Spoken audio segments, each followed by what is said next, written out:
First, though, Jonathan Sumption is here, author and medieval historian. Of course, I've got his new book, Part 5, The 100 Years' War, Triumph and Illusion. It's quite a tome. And it talks as well about the relationship that changed between England and France, because, of course, there was a time when England was in the north of France an awful lot and kind of ran it. Calais was lost during this particular period, and it's perhaps never been quite the same. Calais still very much a big sort of geographical location as we talk about the migrant crisis, as we talk about how to solve it, as we see many, many people from all around the world ending up in Calais. It's become a real focal point for all sorts of people from all sorts of civilizations who all want to come to Britain. So let us say a very good afternoon to Jonathan. Nice to see you, Jonathan. How are you? Afternoon. Nice to have you with us. We'll talk a little bit about the book coming up in terms of the importance of the French and the English kind of togetherness, if you like. I mean, you can still wander around parts of the southeast of England, perhaps also all parts of it, and see Norman churches all over the place, in Sussex in particular, where the Normans landed. There's all manner of kind of togetherness that we could claim from our historical past, but it's not quite as good now, is it? Well, the book is really the story of how Britain became an island, because for most of the Middle Ages, Britain was not politically an island. Britain, or England, really. England either dominated or actually directly ruled much of the Atlantic areas of France. Gascony in the south, Brittany, and Normandy. The high point, really, was reached with Henry V, who, after the Battle of Agincourt, conquered a great deal of northern France. The last volume is the story of how all of that was lost in the space of a single generation, just 30 years. And England was eventually left with nothing other than Calais. And was It's a dramatic story. And was that as a result of a failed sort of military? Was it a result of bad policy from those who were supposed to be in charge? It was the result of the fact that France was a much richer, more populous country. We had taken advantage of a French civil war to conquer much of France under Henry V. When the civil war was healed, as inevitably these things are, we were left facing a richer, more powerful, more organized country. And the result inevitably was defeat. Yes. I mean, I always like to think we could learn lessons from history, regardless of how far back you go, because the human sort of condition hasn't really changed, has it? I mean, we look at France now, and many people in this country are related as they were then. I mean, there's an awful lot in common with the French that we've sort of forgotten about, if you like. But I wanted to ask you as well, to sort of move it forward into our present day, that we appear to be in a place where bad decisions are being made, where England and Britain indeed is very much sort of isolated, if you like, from not so much from Europe, but just on its own. And you know, it appears to not be going through a particularly good period. If you were a historian writing about what's going on today, you know, would you be making, would you be drawing conclusions and saying there are comparisons to be made here? I would be drawing contrasts. We are currently in the position where we are essentially excluded from some of the most important aspects of European politics. And we have very occasionally been in this position before. But essentially, 5 centuries of British statesmanship have been devoted to avoiding putting us into that situation. We have always traditionally, certainly since the reign of Elizabeth, arguably Elizabeth I, arguably before that, the essential policy of Britain has been to prevent any single power dominating the European continent. Or else, if a single power or alliance dominated the European continent, we had to be part of it. And that's essentially what we have lost.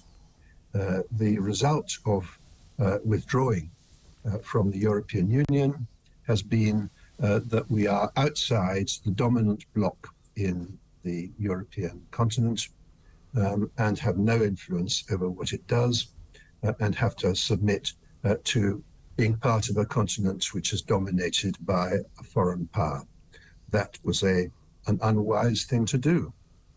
But would you say that while Britain was part of the European Union, because many people who voted to leave it would say this, that actually we didn't have much influence then either? We had a great deal of influence. Of course, there are 27 other members of the European Union, so we didn't control it, but we had a considerable say in the regulations which bound us.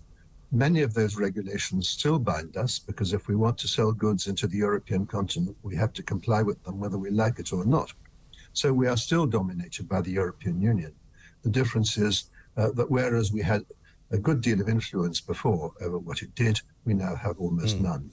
But I'm not sure anybody could point to anything that we were able to influence in a beneficial manner for our country. I accept that, I mean, people will say now that the reason that, for example, the European relationship is deteriorating is because nobody's actually done Brexit properly, which is another argument. But for the times when we were involved, I can't think of anything that was particularly beneficial to the UK as a result of our influence. We had a considerable influence over standards.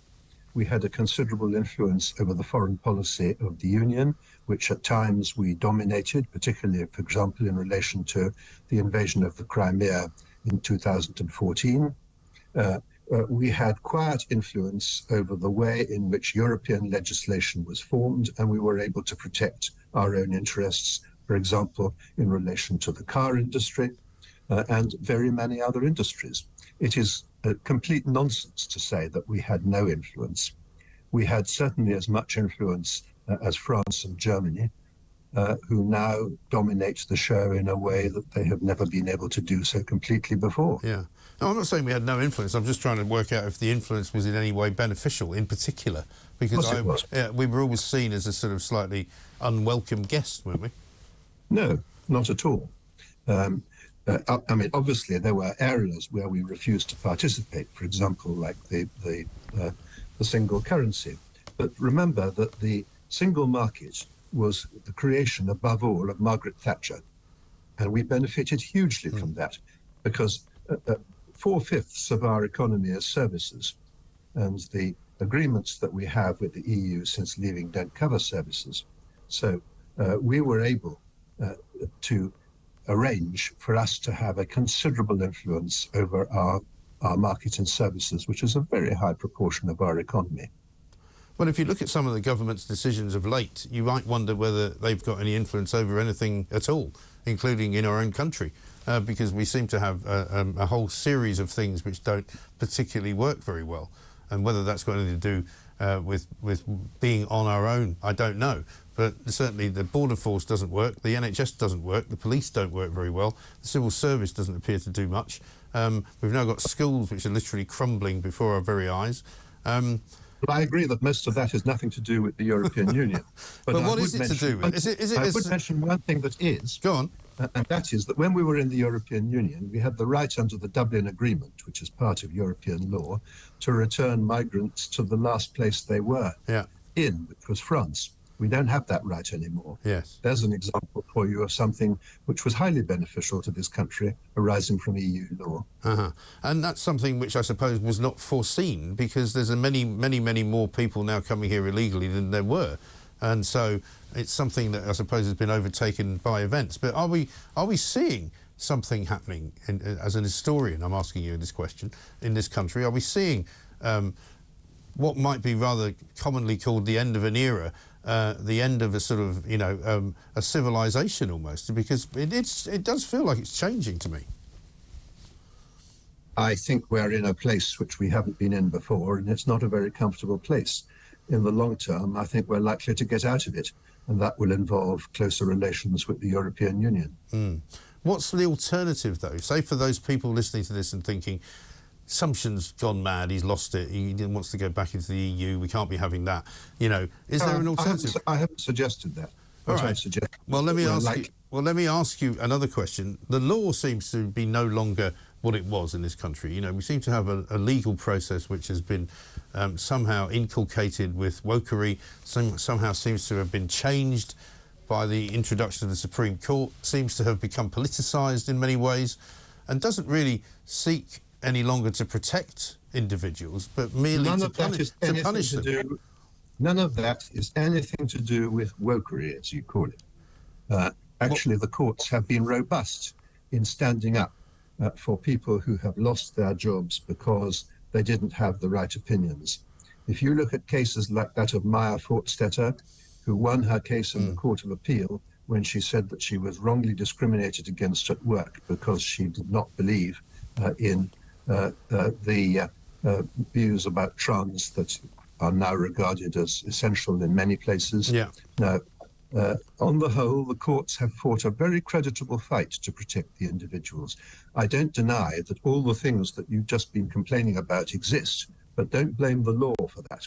Well, I just worry the law doesn't protect people as well. I mean, you said yourself she had to go to the Court of Appeal to get that decision, so she'd already lost the first case, presumably. Well, absolutely right, and her successors won't lose their cases in future because of what the Court of Appeal decided. Yeah. So, I mean, in essence, though, are we... let me ask you the final question then. If we were to improve our relations with Europe, how would you suggest we do it?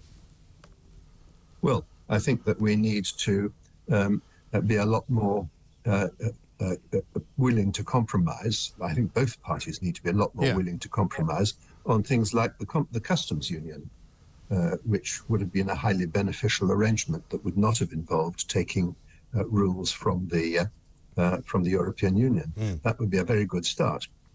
Yes, that would be a good start, and maybe the Labour government, if it is to be the next one, will do so. They haven't said that, but I suspect they may do something rather like it. Yes, indeed. Well, listen, a delight to talk to you. We could do this for a much longer period of time, but I fear that we have run out of time. But very interesting stuff. Triumph and Illusion, the 100 Years' War, Part 5. There it is. If you want a history of the 100 Years' War, then this is it, says the Sunday Times. It will surely remain it for decades to come. Jonathan, thank you very much indeed for your time. Jonathan Sumption there, author and medieval historian.